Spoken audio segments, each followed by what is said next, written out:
You're tuned to More Living with Jim Brogan, broadcasted live from the Brogan Financial Studios at News Talk 98.7, where old-fashioned values, expert knowledge, and genuine understanding come together to give you the retirement straight talk you deserve. Jim's a former National Advisor of the Year recipient and a financial educator, and he's here today to talk about how you can live out the best years of your life. Jim and the Brogan Financial team have been helping retirees and pre-retirees across the Southeast for almost 20 years in their pursuit of financial independence. You can reach them during the week at 865-862-6800. So sit back, relax, and get ready to learn, folks, because More Living with Jim Brogan starts now. Happy Saturday, East Tennessee. Welcome to More Living with Jim Brogan, where it's all about living the best years of your life your way. This is News Talk 98.7 WOKI, and when we think about living our best lives, especially as we age, you know, our ability to do the things we want to do on our timetable is so important, and our health and fitness is a big part of that. Another part of that is aging at home. As we continue to age, more and more Americans would prefer to stay in their house, but they might need to make some modifications to it. Some do want to downsize if they've got a lot of stairs in their house. But this is a big issue because people want, you know, as you want to continue to be independent and have the things you need available to you to live successfully in your house. So we're going to cover all those topics today. We're going to talk this first 30 minutes. We're going to talk about your home and how you can be thinking about it as you continue to age and staying where you want to be, or should you actually move.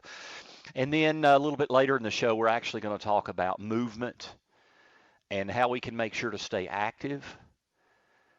So first off, by the end of this decade, people age 65 and up will account for 1/5 of the total U.S. population. So it is a big issue. And the aging population is creating a huge demand for the right kind of housing. Many of older adults have not moved from their homes in more than 30 years. They're extremely attached to their homes and don't want to leave. So our first guest today is News Talk's very own Dawn Steimer, an old-time friend of mine. Of course, she's on every Saturday morning from 7 to 9 on Around the House, which airs right here before More Living on Saturday mornings. Dawn is the president of Master Remodelers and is an expert on home renovations, especially those that are needed as we age. Good morning, Dawn. Welcome to More Living. Good morning, Jim. Thanks for having me today. I'm so excited to be on your show. Well, thank you. It's been a while, It and it's great. How have you been doing with the pandemic, and you know, how's your business been affected? How are things with Dawn Steimer and Around the House and Master Remodelers? Well, thanks for asking. Things with Master Remodelers are great. We were considered an essential business, and so we've been busier than ever this year, just keeping up with the demand, of course, with supply chains being delayed and so many trades being so overtaxed. It's been harder, but much more rewarding, I would say. We've been able to do some deep dives into some people's homes that may not have ordinarily done that. And as far as me personally, I got married 6 weeks ago. Wow, congratulations, Dawn. Thank you. He's a sweet man. His name is Randy, and my last name will be Lounsbury as soon as I can get the paperwork done. Sure. Anyway. So a lot going on in your life. Big major life change. Yes, ma'am. So let's talk about accommodations in our house. So as people age, what are some more common accommodation or accessibility measures that need to be made in our homes? You know, I could start in one room and just take you all around the house, if you'll pardon the pun. But no, it's okay. I would imagine you're going to say the kitchen and the master bedroom. I am, because the bathroom is where the majority of falls happen in the home, right? So the first thing that I ask people to do is consider using assist bars. And everybody looks at you like, oh, I'm not that old. And, you know, It doesn't mean that you're old. It just means that you may have an unusual step out from your tub if you're stepping out of a tub. But what I want to say about assist bars is don't use the ones with the suction cups. They aren't worth a flip, and they're not reliable. Yeah, that sounds like a recipe for serious injury. No, and I see them all the time. And my first comment is, maybe we could take care of this and put these up personally, for permanent for you. The no threshold showers are very, very popular today, meaning that the floor and the shower are the same level. You just don't step over anything. You just walk right in. It's weird when you first do it. Feels kind of funny. And, of course, the Comfort Height commode. They're usually 16, 17 inches high. And what happens is it's just a little easier to get to stand up and to sit down. How much higher is that than a standard commode? It's about 2 to 3 inches. Not high, not a difference. It makes a difference. It does. It makes a tremendous difference. And I just think it's the way, as we get a little older, those joints get a little stiffer. And I can see the difference. I have an age-in-place commode in my master bath, but not in my guest bath. And there is a difference in comfort for me. Yeah. According to AARP, Dawn, 76% of adults would prefer to age in place and stay in their home. Yeah. So, there are a lot of things people can do for themselves. What are the easiest changes people can make? You mentioned the bars. Yeah. You mentioned the pot. What about in the kitchen? Well, the kitchen, you can do something as simple as get rid of the throw rugs because they are a trip hazard. If you're thinking about replacing your flooring, don't do ceramic. Think about vinyl or padded luxury vinyl plank. But the simplest things are lighting. Lighting is huge in a kitchen. Incidents of falls and injuries are reduced greatly with proper lighting. Can we go back a little bit to the flooring? Sure. So I guess where you're going there, and I don't know this stuff, Dawn. It's I'm an okay. idiot when it comes to, I'm not real industrious, good with my hands. But I guess you're talking about surfaces that just have a little bit more stickiness to them. Is that a good way to say that? Yeah, well, there's a couple of things. A little bit less slipping. The surface has a different viscosity. So, and when you do either fall or drop something, you don't always have a broken situation. You're not always going to break your arm or break that pot that you dropped or plate. And it's more forgiving is the way I would say it. Easier on your joints, much more easy because in cooking we stand a lot. If you're standing on ceramic, or tile, you're basically standing on concrete. And it makes a huge difference. In about 20 minutes, your body will tell you that. But things like pull out, the grips on cabinets, the handles on cabinets, instead of having knobs, for those of us that have arthritis, you can get a pull where it's attached twice to the door, and you just put your finger or 1, 2, or 3 behind it and just pull the cabinet open. Believe it or not, that's a big issue for those of us who have arthritic hands. Yeah, I would imagine so. Yeah. My mom has really bad arthritis, and that was a big thing for her as she tried to modernize her home until she just got too old and it wasn't going to work. Yeah. Lever-style doorknobs, they're huge. Think about when you're carrying a handful of groceries or whatever into the house, and you get to the door, and it's like, do I put this down, or do I knock and hope somebody will come and open the door? Well, if you have a lever on there, all you do is use your elbow. Push it down and push the door open, and you're in.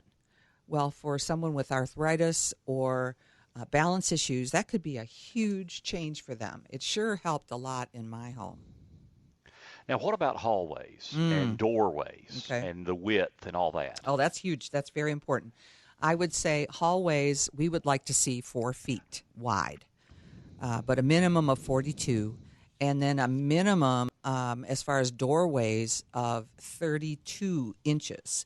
The key is don't just make the bedroom door or the bathroom door. They have to both be that width. What I see a lot in homes is a 32-inch door into the bedroom and then a 28-inch door into the bathroom. Well, that's going to be a problem if somebody has a walker or needs any kind of assistance. And even with a cane, it's more difficult. Or a walker. Yeah, or a walker, yeah. I mean, I would imagine the doorway size is going to become more and more important. It is. And so 32 inches is the minimum. And if you're building a home, just tell your builder, I want all doors to be a minimum of 32 inches. It's not that big of a deal. I have 100 suggestions for the kitchens and for the bathrooms. Microwave drawers, taking that microwave away from the location that may be right above your range, right? Because lifting can be a problem, and you're lifting hot materials out of the microwave over the top of possibly hot pots on the range. Dangerous situation in a senior situation. Sure. Yeah. We're visiting with Dawn Steimer this morning. I want to say around the house, but actually you're listening to More Living. And, yeah, it's kind of funny. So, but we're talking about the ability to age in place and stay in our homes. Now, some of you may be looking to move into a new home. What kind of challenges does that present? Also, as you age, how can you stay more active and make sure that you can get around and get on and off the toilet and other things? So later in the show, we're going to have Andrew Henderson on. We're going to talk about health and fitness. But when we come back, we're going to have a little bit more with Dawn, especially, how does it change the value of your house when you do these modifications? And at what point do you need to look at maybe moving? So stay with us. We're visiting with Dawn Steimer. This is More Living with Jim Brogan here on News Talk 98.7 WOKI. Welcome back to News Talk 98.7's Brogan Financial Studios, where Jim Brogan is coming to you live with important news and advice to help you achieve your dream retirement. Get ready to learn and live. Here's your host, Jim Brogan. Welcome back to More Living here on News Talk 98.7 WOKI. I'm your host, Jim Brogan. We're here every Saturday at 9 a.m. and again at 3 p.m. You can also catch our podcasts at my website, broganfinancial.com. Click on radio. You may have heard my retirement minute in that last break. My next college class is at Pellissippi State Hardin Valley. It's adult education, two-hour sessions. It's on the 24th and 31st of August. So it's just coming up this Tuesday night, 6:30 to 8:30 p.m. both nights. And we are doing it live in person. However, if you're not comfortable or can't get out, we are offering that class virtually. And it'll be kind of a simulcast. We'll have live people in the room and we'll have virtual attendees at home. So for more information, you can go to PellissippiRetirementPlanning.com. And you can download a syllabus. I'm going to talk about the major 7 areas you need to be aware of to create a successful retirement plan in what I think is probably the most challenging economic environment to retire into that we've seen maybe really in the modern era because of where interest rates are and where stock prices are. So I hope you'll attend my class. If you can't attend next week, my next class at the University of Tennessee is in September. My full class schedule is online at my website. Go to broganfinancial.com and click on classes. We're talking about how we can stay fully independent and enjoy the life we want to have as we age. And we're visiting with Dawn Steimer this morning from Around the House, my radio host on Saturday mornings as we come to you combined from 7 until 10 a.m. And then, as I said, I'm on again at 3 p.m. And Dawn, when we make modifications in the home, what about the concern that could affect our value of our house? Okay. Well, I say this all the time, but good design is so important. It is so important. And the reason, especially in universal design or age in place, as it is also called, is that if you're doing things correctly, 90% of the time, you don't even notice that the hallway is wide. You don't notice that there's 32-inch doors. And you don't notice that there's a zero barrier entrance. My condo has a zero barrier entrance. You roll over the threshold and you're in. And unless somebody really pays attention, they don't even realize they're not stepping up steps to get in. And I didn't buy it for that reason. It just happened to be that way. Sure. Yeah. So I would think Anything you do, if you're that to me, Dawn, means we need. I mean, I would never want to try to do that on my own. Mm-hmm. I would think the design of that needs professionals like yourself and others that can make sure that it's done tastefully and in a way to enhance the value of the home rather than hurt it. Absolutely, because that's exactly what happens. If somebody just goes in there and throws some random assist bars that look like the Pilot gas station kind, then it's not going to be nearly as attractive as you get if you get one from Delta or Moen or some of the designer assist bars that are out there. They almost look like towel bars. You don't even realize that they are assist bars. We have a line of assist bars that has a soap tray on it, and the outside of it that would shield the soap from sliding off is actually an assist bar, but it doesn't look like it. So with 60,000 people crossing into the senior lifestyle daily in our country, there's a huge demand for this. And for builders that haven't considered what I would call universal design principles, I think they're narrowing their market. I really do. Absolutely, I agree with that. Mm-hmm. At what point, Dawn, does somebody say, you know what, I probably need a friendlier house, a more livable house for someone my age? Well, I think if you're not able to reach the things that you need to reach, if you've noticed that all your things in your kitchen are on your counter because the other shelves are too high, if you've noticed that getting into your home takes a long time, or maybe doing the basic things like showering, bathing, maintaining your home. If you look outside and think, gee, I have wood siding and it needs to be painted, and you just don't have the energy to do that, it might be time to consider something. I'm not talking about assisted living. My husband and I are staying in my condo for a couple of years, and we're going to travel a little bit, and then we're going to build an age-in-place home. And there are lots of things we're considering with that, and so many of them, you already know. No steps, no barriers, master on the main, plenty of natural light as well as lighting, especially in the bathrooms and the kitchens and the hallways. No maintenance exterior like vinyl siding, metal roofing, composite decking. A walk-in storage area instead of that old pull down the attic staircase. Oh, no, that is not going to work. No. And then, the neighborhood. It's all about safety. You want to make sure you have good neighbors. You want to make sure that there's good conveniences and services and support. I mean, I care for my 80-year-old neighbor almost on a daily basis, and I don't let her know I'm checking on her, but that's kind of what I'm doing. As people, Dawn, look at making these kind of decisions on whether to move or continue to make modifications, I guess there could be a cost trade-off where it just becomes, the renovations that would have to happen in the home almost really outweigh, it'd really be better to just go ahead and move, right? It could get where it's just too cost prohibitive. Well, I agree. It just depends. That's why you need to talk to a special contractor that comes in and evaluates the house. And we can do that through a checklist. I think you know that Vince and I my partner, Vince Thompson, and I wrote a age-in-place remodeling workbook.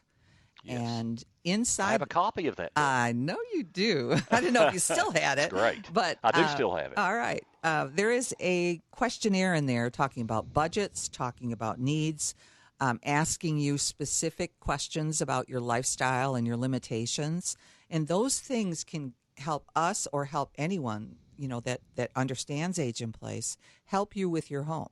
If you check everything on there and you're not sure, maybe I should go to an assisted living. We talked about, let me just give you one number, or a couple numbers relating to one number. We talked about aging in place and how the bathroom is the most dangerous place to be as far as slipping and falling and things like that for obvious reasons. So if you convert over a bathroom, usually this is going to be a wild range depending on the size and what you want, anywhere from $45,000 to $65,000, okay? But you're also thinking about going into assisted living, and this is last year's numbers, $43,000 a year for 1 year in assisted living. Okay, so at 2 years it's 87. At 3 years it's 130, and by the time you get to 5 years, you have spent almost $218,000. So look what happens in monetary spending. You can afford to spend quite a bit if you're still relatively healthy and mobile, as opposed to going into the assisted living. It just depends on, where you're at in life. Well, and I'll just add to that, Dawn, to piggyback. There are a lot of ways to free up capital to be able to do those kinds of things in a Yes. smart way where you don't just part with, $100,000 all at once. I mean, there are a lot of other creative ways to handle it in a very smart way that doesn't make a major impact in the pot of money. And that's your expertise. That is what I do. That's what you exactly do. right. That's exactly right. So, Dawn, how can people get hold of your book? And, I mean, everybody knows they can listen to you every Saturday morning, 7 to 9, here on News Talk. How long have you been on here at News Talk? It's been about 13 years. 13 years. Yeah. Wow. Yeah, since Would you 08. believe, Dawn, that here in a week and a half, I will hit, let me think, I'll hit 16 years. Congratulations. Can you believe Oh, that? no. Isn't that crazy? It goes by so fast. So fast. It's really hard to believe. If you want to get a hold of our book, you can go to Amazon. It's available there. And it's just Age in Place Remodeling Workbook. It's by myself, Dawn Steimer, and Vince Thompson. And or you can go to our website, masterremodelers.com. Well, I think it's great information, and it's something we need to be more and more aware of as we build houses or move into new homes, and then how we can be smart about how we handle our existing homes. I know that, Dawn, when we built our house, which was about, golly, I guess we broke ground about 8 years ago. Now, we had 2 kids. Of course, I'm 52 now, so 8 years ago I You're was just 44. a youngin'. I just turned 52 this past week, actually. Happy birthday.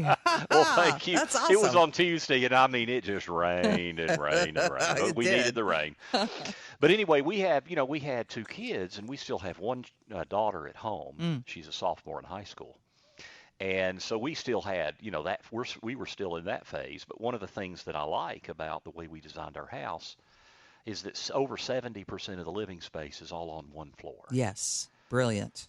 And that was something that I really wanted. I don't know if we're going to end up being here in 20 years.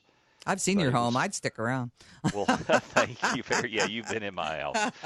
So anyway, we'll see. But anyway, it's always great to visit with you, Dawn. Thank you for taking time out of your busy schedule. Right after you got off the air, all of a sudden you're spending another 30 minutes with me. So It's thank always you a so pleasure much. to hang out with you, Jim. Thank you for having us on. I appreciate it. It always is. That's Dawn Steimer, Around the House, Master Remodelers. You said masterremodelers.com, correct? That's correct. Yes. Yeah, Thank so you. go check her out. You can get her book. It is a great book on things you need to understand, Workbook, as you age.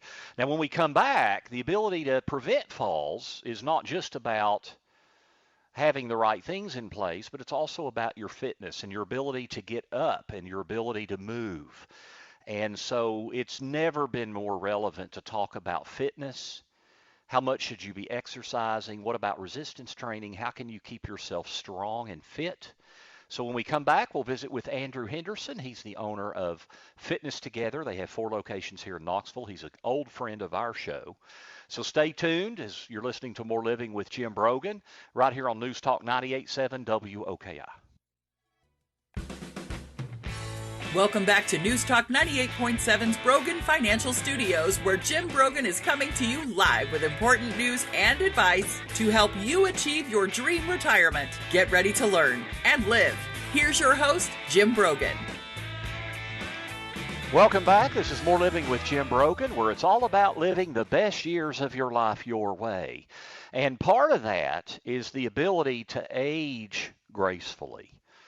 And that's kind of the topic of our show today. We, first 30 minutes, talk about aging in the home. How do you make your home very, very friendly?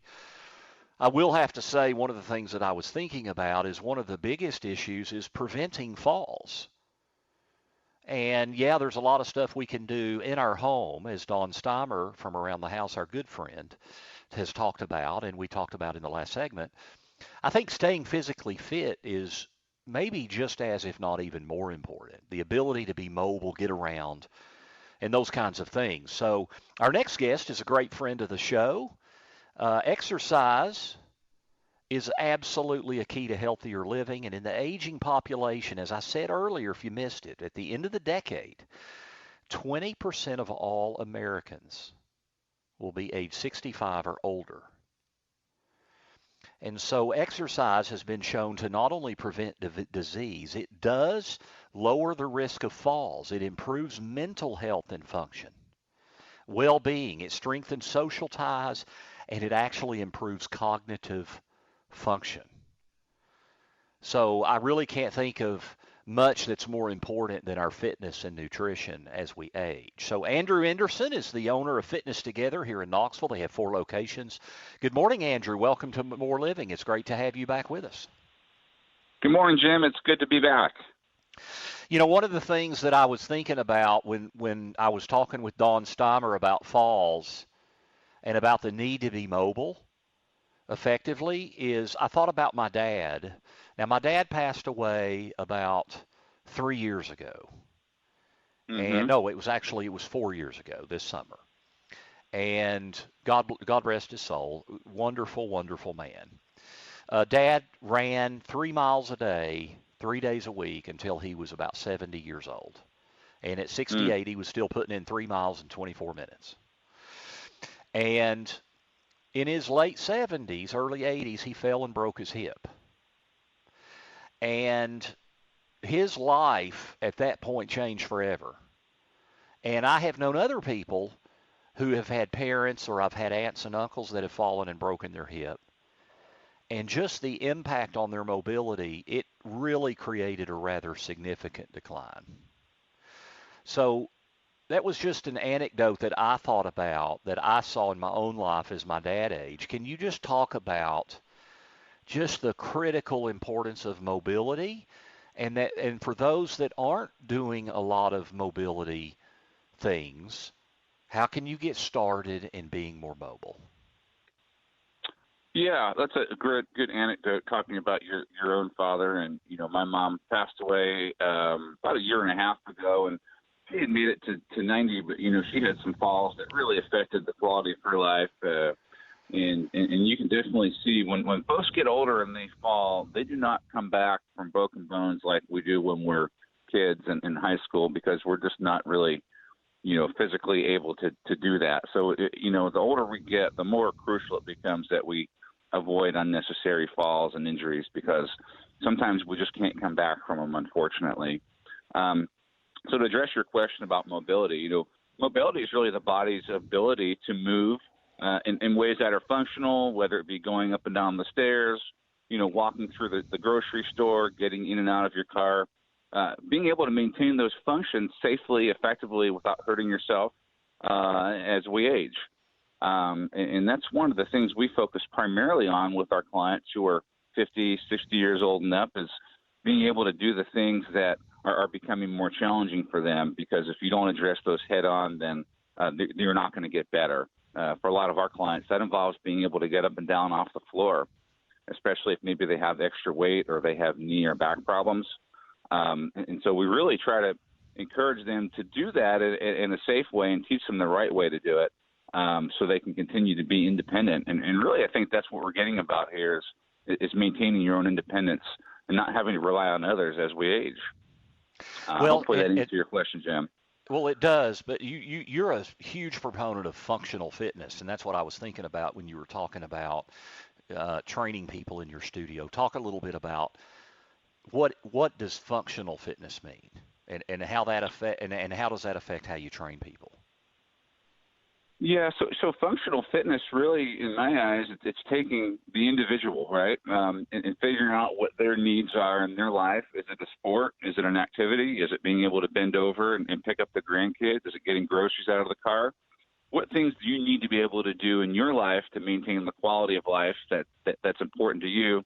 And then we find exercises, stretches, and things that will help you maintain the ability to do those as well, if not better, than you were able to before.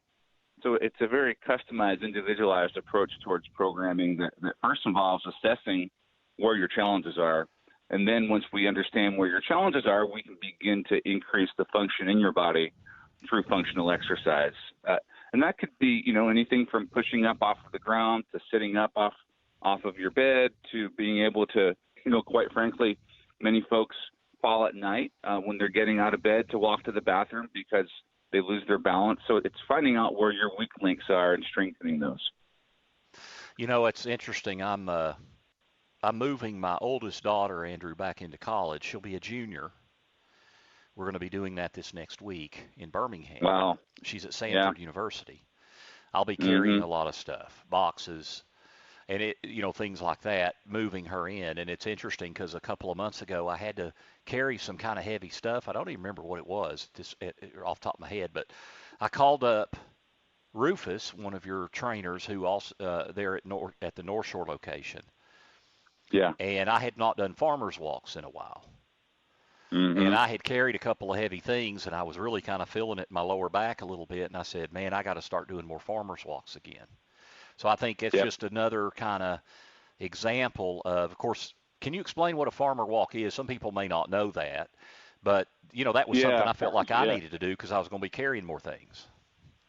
I love farmers walks, especially as we get older, because that's one of the things that allows us to maintain our independence. So a farmer's walk is basically taking a weight, or sometimes two weights, holding them by your side, standing completely upright with good posture, shoulders back, hips tucked in, and basically just walking for a sustained amount of time, but really maintain the spine's neutral position, not rolling forward, not leaning to one side or the other. And if you think about that, that's the same thing as carrying your groceries in from the car. It's the same thing as lifting your suitcases up to put them on the baggage or to get them off the baggage carousel. So it transfers really well to everyday life. It works on grip strength. It works on arm strength. It works on back strength. And one thing I like to do as a slightly more advanced version is to do a one-sided farmer's walk where you only have the weight on one side of your body, and that challenges your opposite side of the body to stabilize and not get pulled over to that direction. So I'd also recommend, if you're not doing those, to try some unilateral or one-sided farmer's walks to really challenge your core even more. Now, we know cardiovascular exercise is so important to get our heart pumping. Yeah. But to me, I think one of the things that's overlooked, especially as we age, is the need for some resistance training to keep ourselves strong, to be able to get up and down off the floor, to be able to get in and out of a car and all those things. So can you talk a little bit about the importance of resistance training? And that doesn't necessarily mean we have to be lifting 50-pound dumbbells. No, anything. It can be your own body weight. Gravity provides plenty of resistance for a lot of us. Just try doing 20 push-ups and you'll see what I mean. I was just actually preparing for the show this morning on the Johns Hopkins website, and they said the number one thing for seniors who are looking to maintain, their fitness and vitality and avoid frailty is strength training, over and above everything else. So I really implore you, if you have some weights, use them. If you have resistance bands, use them. But, as we age, our body will naturally lose muscle mass because of our hormonal changes. But we can really counteract that by doing progressive weight training. And you don't have to lift heavy weights. I would start off with weights that are challenging enough to where you can do 12 to 20 repetitions and start to feel challenged. But even if you have light weights, slow your movements down a little bit. Try holding your weights for a couple seconds before you release the tension in your muscles. And you can even make a very lightweight feel effective. As you get stronger, I would also encourage you, especially now you're looking to increase your bone density, to start to use heavier weights that challenge you within that 6 to 12 repetition range. That will really do more to stimulate strength and muscular growth than any other weight range as far as research shows. But start off light and then gradually work your way up once your joints and muscles are able to handle that extra load. And this is an area, as you were saying that I think it's so important to have great form and to not overdo it. And one of the things that reminds me of is weekend warriors. There are people might not be regular participators in an activity, and then we try to do something we haven't done in a while, and there's a chance we could get hurt. So how do Oh we yeah. balance the normal aches and pains and what our body can handle and keeping proper form and all those things? Yeah, well, again, that kind of goes back to our conversation about functional fitness, right? So, and I'll give you a great example. I played tennis a few weeks ago. Well, I haven't picked up a tennis racket in over a year, and sure enough, I was doing some drills with an instructor, and I hurt my knee. And it's been 3 weeks, and my knee's finally feeling normal again. And even though I do squats and lunges and deadlifts, what I wasn't doing is the side-to-side, stopping and starting motions in my workout. And when I tried to do them on the tennis court, I hurt myself because my body wasn't ready for that. So if there's an activity, say golf or tennis or even yard work or moving your kid into college that you're going to be doing, try to incorporate movements in a functional way into your workouts at least a few weeks or a month in advance to really give yourself a chance to enjoy the activity without hurting yourself.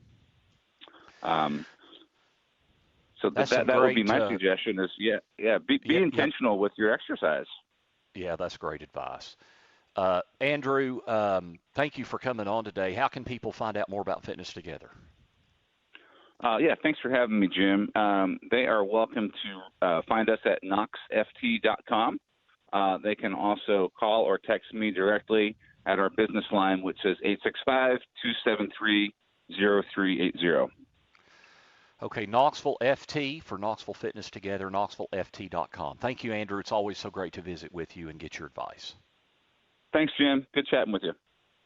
That's Andrew Henderson of Fitness Together. Today we've been talking about aging in place and what you can do, modifications in the home, or if you're building a home or looking for a new home. I think keeping ourselves fit and strong is as important as anything. Now, when we come back, I'm going to have my dollars and cents tip, and we're going to talk about basic tips for finance as you age in maintaining and having the lifestyle you want to have. Things like travel and having the lifestyle, maybe being near your kids. Should you be doing volunteer work? How can you stay active and healthy and wise? This is More Living with Jim Brogan right here on News Talk 98.7 WOKI. Welcome back to News Talk 98.7's Brogan Financial Studios, where Jim Brogan is coming to you live with important news and advice to help you achieve your dream retirement. Get ready to learn and live. Here's your host, Jim Brogan. Welcome back. This is More Living here on News Talk 98.7 WOKI. I'm your host, Jim Brogan. We're here every Saturday at 9 a.m. and again at 3 p.m. And you can catch our podcasts online at broganfinancial.com. Click on radio. We've been talking today about aging and the desire to stay active and have the lifestyles we want. And that includes things like how we modify our homes, what we look for in a new home potentially, how we stay physically fit and strong. It also includes how we want to make lifestyle a part of our retirement and how we budget for that financially. That's what we'll cover today in Dollars and Cents. Want to be sure you are getting the most out of your retirement? For all the years of your retirement? That's the primary goal of More Living with Jim Brogan and our Dollars and Cents segment, where we provide you with an important financial tip that will help positively impact the quality of your life in retirement. And now, here's Jim with this week's Dollars and Cents tip. How do you ensure your lifestyle in retirement? And what do you want that lifestyle to look like? And how can you plan for that financially? So think about what you really want in retirement from a lifestyle perspective. How much travel do you think it includes? What about a second home? Do you want to live near the kids and grandkids? What are the things you want to be doing? Now, one of the things I'm often asked is, Jim, it seems like, we're going to want to really do a lot of stuff for the next 7 or 8 years, and then we're probably not going to want to do as much as we age. So our spending will drop way off. We have to be careful with that because while our spending does decrease, our discretionary spending, our lifestyle spending, the reality is our medical costs will increase. And so what we have found is that, yes, your spending will gradually slow down, but it's pretty gradual throughout your entire retirement. It's not like you get to some area in 7 or 8 or 10 years and then it just falls off like a cliff. Because as you gradually slow down discretionary spending, your medical costs will offset some of that. So I think that one of the important things is developing the income plan to supply for that need and desire. You know, you have to supply your basic needs, your live-on money, and then you want to provide for lifestyle desires, your play fun money.